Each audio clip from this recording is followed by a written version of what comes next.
This is Hino's Sport, bringing you that heat and that far. We keeping a foot on the what? On the next. We keeping a foot on the what? On the next. And like the Tibetan marriage shift that I am, I'm applying what? Unlimited pressure. Because pressure does what? It bursts pipes. Let's talk about it, man. Danny Garcia, and I done told you guys this shit, man. In a prediction, King strikes first.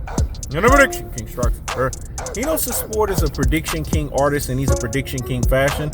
Because Hino's Sport told you guys, in his most cold-hearted, in his most unadulterated, and his most cutthroat truth teller fashion is as simple as this. That when it was all said and done, that Danny Garcia was all about a fucking payday. You didn't beat Errol the True Spence. Mr. Tactical Aggression, Mr. Technical Punching Placement, and Mr. Body Snatching Work, the levying onslaught, the punishment style. If Spence mangled your fucking ass and beat the shit out of your ass, how you think you gonna fare up against Jermell Charlo? Jermell Charlo is one weight class up.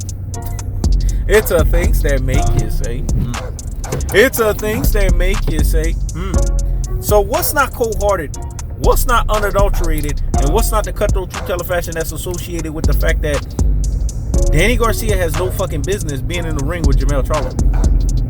Danny Garcia is too small for 154. He's too flat-footed for 154. Danny Garcia and 154 don't belong with one another. But we get why he's moving up to 154.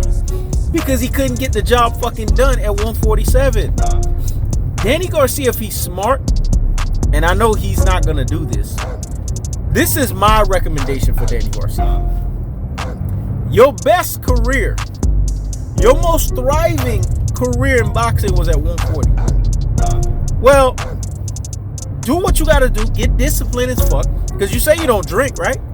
If you don't drink and you always in the gym, then you should be fine to make 140. When I look at you, I see a motherfucker that can easily make 140. What's the difference between you and AB?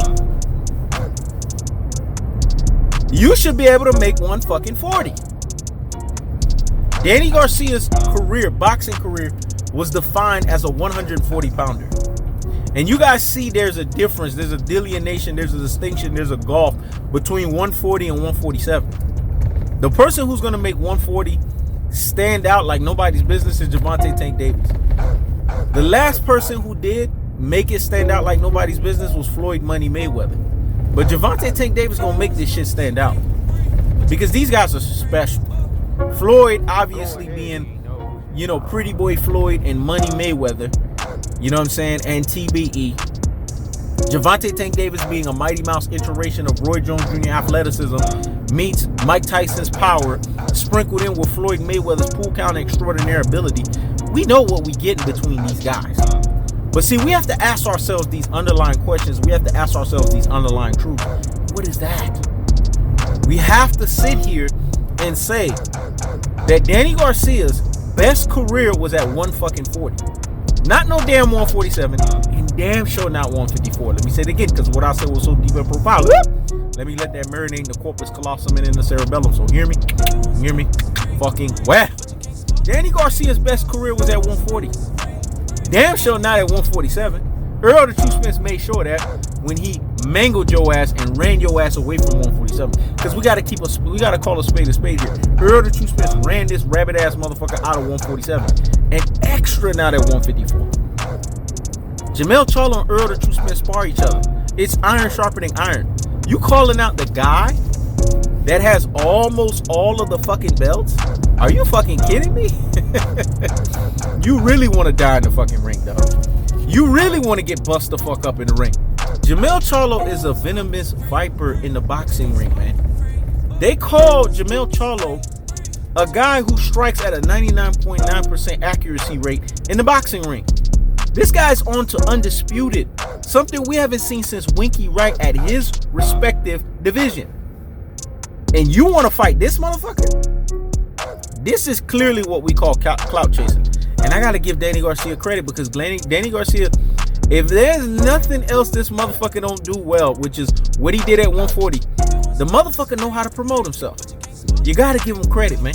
You got to call a spade a spade. You got to keep it real. You got to keep it a buck. The motherfucker knows how to promote himself. And if you know how to promote yourself, you always get the biggest salute of the fucking day for that. Danny Garcia is asking for a beatdown like nobody's business. He's asking for himself to really retire from the sport of boxing. Because Spence ran his rabbit ass out of 147. This is what happens when you go 12 rounds with Spence. This is what Derrick James was talking about. And now you want to fight another Derrick James fighter in Jermell Charlo? Clearly this is clout chasing. Clearly Danny Garcia is not about that smoke. And until I see a contract is signed, until I see that there is definitive words that are coming out of Jermell Charlo about this shit, it's what we would say bullshit and fuck shit at its truest and its most properest levels. Recap. Danny Garcia, if you're fucking listening, because I know that Hino's Sport made you feel some type of way in the Spence Garcia series because you said popping cherries, dog. We know. We can link that shit together. Motherfuckers already said, damn, Hino's, you had this motherfucker talking shit about you. Well, I'm going to have you to talk shit even more about me. You need to go back to 140. Because you didn't do shit at 147. This is what Spence was talking about when he checked your ass. Because boxing is 80% mental and 20% physical. You didn't do shit at 147. So what makes you think you're going to do even more at 154? You're going to do the equivalent of what you did at 147 and even more. And you know what that is? It's called more shit. That's the cold-hearted. That's the unadulterated. That's the cutthroat two-television. I keep the foot on the what? On the X. I keep the foot on the what? On the X. This is Hino's Sport. Checking out.